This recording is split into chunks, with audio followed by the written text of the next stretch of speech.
পরিবহন খাতে শৃঙ্খলা ফেরাতে শিগগিরই আন্তর্জাতিক মানের মাল্টি মোডাল পদ্ধতি চালু করা হবে বলে জানিয়েছেন সড়ক, রেল ও নৌ পরিবহন মন্ত্রী রবিউল আলম। দুপুরে পাবনা সার্কিট হাউস মিলনায়তনে সরকারি কর্মকর্তা ও সুধীর সমাজের সাথে মতবিনিময় শেষে সাংবাদিকদের তিনি কথা বলেন।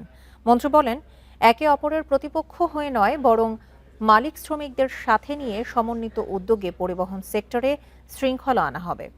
এখানে কোনো বিশেষ শ্রেণীকে লালন করা হবে না, প্রাধান্য পাবে কেবলই জনস্বার্থ এবং জন আকাঙ্ক্ষা।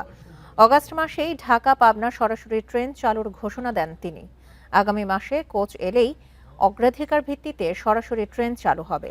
এছাড়া ঢাকার সাথে সহজ যোগাযোগে আরিচা খাসচর সড়ক প্রকল্পের ফিজিবিলিটি স্টাডি ও ডিপিপি প্রণয়নের কাজও ইতোমধ্যে চালু হয়েছে বলেও জানান শেখ রবিউল আলম।